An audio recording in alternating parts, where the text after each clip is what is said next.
Sveiki visi! Kaip žadėjau paskutinėme įraše, papasakosiu jums apie kvėpavimo techniką, kurią darau jau ne vienerius metus. Kvėpavimo technika yra tikrai veiksminga, ypač kas liečia peršalimo ligas ir kurias galima greitai ir veiksmingai įveikti. Pabaigoje įrašo papasakosiu ir apie pačią techniką. Taigi, pirmiausia, visada peršalus tas standartinis laikotarpis, kai tu sergi, būdavo apie savaitę laiko. Tai sloga, gerklė, temperatūra. Pas mane beje kitaip niekada nebūna, jei skauda gerklė, tuomet atsiranda ir sloga. Pirmiausia gerklė, tada sloga. Na ir atvirkščiai. Nors iš slogos į gerklę ne visada pereina. Temperatūros šiuo atveju dažniausiai neturiu. Beje, tokiais peršalimais ar gripais, kai būna temperatūra, nesu labai daug kartų sirgęs. Kaip čia tik neprisišnekėjus. Nes paskutiniu metu kažkaip tik vos užtenka pasakyti, jo kažko nesusirgęs ar daręs, kai tai neužilgo ir nutinka. Na, paskutiniu metu tai pradėjo veikti šis pasaulis. Įdomiai. Beje, jei jau sirgdavau sloga, tai tikrai labai stipri, tiesiog nepakenčiama. O paskutiniu metu ir tokia, kad ir po mėnesį laiko nepraeidavo, kai dar tokių kvėpavimo technikų nežinojau. Na, o paskutiniai keliari metai, dabar netiksliai nepasakysiu, kada pas mane pirmas vaizdo įrašas atsirado su kvėpavimo technika.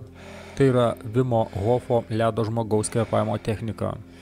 Tai štai, kai pradėjau daryti šiuos kvėpavimus, sloga trunka parą laiko ir praeina. Jei tik pajaučiu, kad kimba sloga, tuomet kvėpavimo techniką darau ne kartą dienoj. O šiaip tai darau kiekvieną rytą, dažnai ir prieš miegą, bet būtinai daryti reguliariai. Kaip tik praeitą savaitę tokį susirgimą turėjau. Vakare privalgiau šaltų ledų, o ryte pabudau su gerklės skausmu. Per dieną dariau 3 kartus kvėpavimo techniką. Kitą rytą dar pabudau su šiokiu tokiu gerklės skausmu. Ir padarius kvėpavimo techniką, pabrėžiu, jog tai reikia daryti tikrai taisyklingai, nes ne visada suveikia, bet kai suveikia, iš karto tai pajauti. Skausmą nuėmė kaip ranka ir beliko tik niežulys. Tačiau ta diena buvo įtempta ir nebeturėjau kada atlikti kvėpavimo technikos. Taip pat buvo daug streso ir po kelių dienų viskas susimetė į nosį, smarkiai ją užkimšo. Taigi, kaip ir sakau, tai daryti reikia reguliariai, nepraleisti. Sloga buvo tikrai stipri, bet per 2 dienas darant kvėpavimo techniką ji išnyko kaip niekur nieko. Nes dažniausiai po savaitės laiko slogos, sergant standartiškai, būdavo pabaigos tokios tirštos, pūlingos ir skyros. Tai mano atveju nieko to nebuvo. Taip pat ši technika padeda susidoroti su skausmu. Skausmą dažniausiai nuima kaip ranka. Beje, visą tai patvirtina ir moksliniai tyrimai. Šiame įraše tikrai nerinksiu jokių straipsnių, juos galite susirasti patys. Vimas Hofas glaudžiai bendradarbiavo su mokslininkais, kurie tyrė jo techniką. Ji yra 100% veiksminga. Pats ant savęs išbandžiau, taip sakant, ir suveikė praktiškai 100%. Ši kvėpavimo technika šarmina organizmą, o kai organizmo pH yra tinkamas, jokios ligos nekimba. Taigi šis kvėpavimas šarmina mūsų taip užrūgštintus organizmus, nes daugumo žmonių pH yra per mažas, todėl kimba visokie virusai, ligos, onkologijos ir taip toliau. Apie tai mano kanale išsamiau yra ne vienas įrašas su pačiu Vimu Hofu. Taigi, dabar galbūt šiek tiek išsamiau apie patį kvėpavimą. Kaip taisyklingai atlikti šią techniką? Techniką reikia atlikti ramiai sėdint arba gulint. Tai labai svarbu, nes kai kurie žmonės neįvertinę savo galimybių praranda sąmonę. Kvėpavimo greitis, gilumas taip pat priklauso nuo jūsų fiziologinės būklės, nuo jūsų individualių ypatumų. Kaip kvėpuoti ir kiek kartų jūs turite jausti patys. Jei pradeda svaigti galva, vadinasi darote tai per stipriai, per greitai. Taigi, vidutiniškai jūs turite įkvėpti apie 30 kartų. Vėlgi pagal savo pojūčius. Tai yra nuo 25 iki 40, nes vėliau reikės sulaikyti kvėpavimą. Ir aš asmeniškai, pavyzdžiui, jaučiu, kiek man reikia, kad galėčiau tiek ir tiek sulaikyti kvėpavimą. Taigi, jūs įkvėpėte 30 kartų. Per nosį ir per burną, kaip jums patogiau. Pirmiausia, įkvėpimą darote pilvu, tada krūtinę ir periferinė krūtinės dalimi.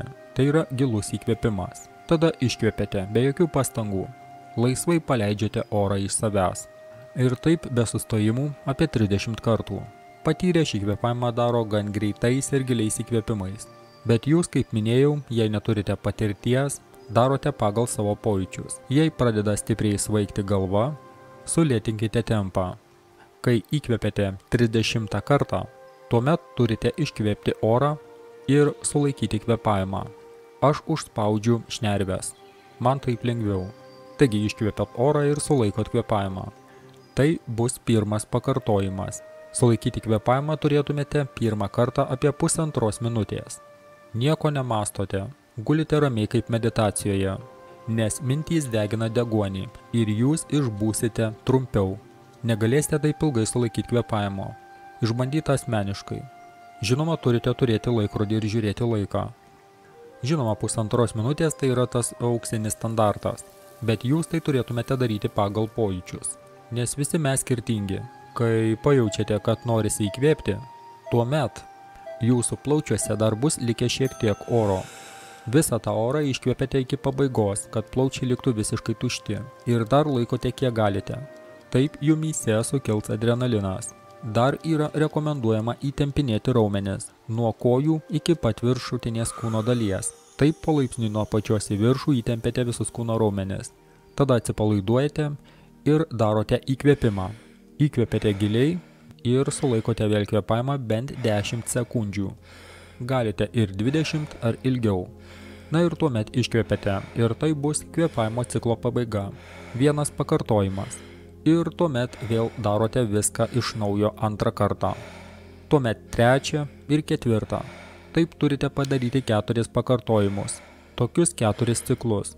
Idealiai, kas kartą kvėpavimą turėtumėte sulaikyti pusę minutės ilgiau. Bet vėlgi, darykite tai pagal savo pojūčius.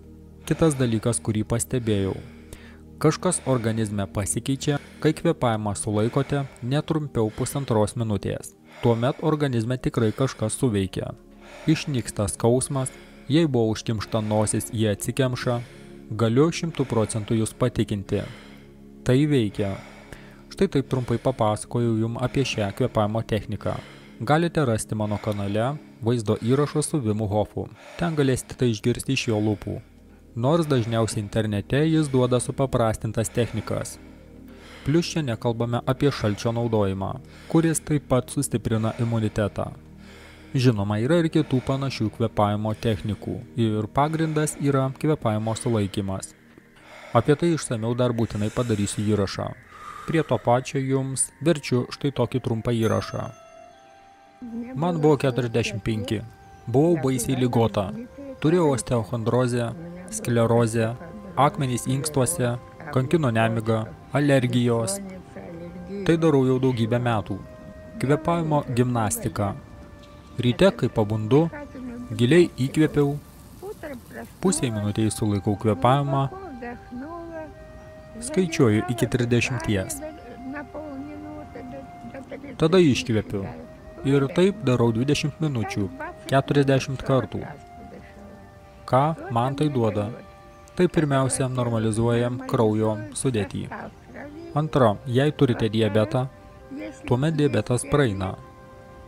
Štai tokia trumpa iškarpa apie dar vieną kvėpavimo techniką. Kaip jau minėjau, pagrindas yra kvėpavimo sulaikymas.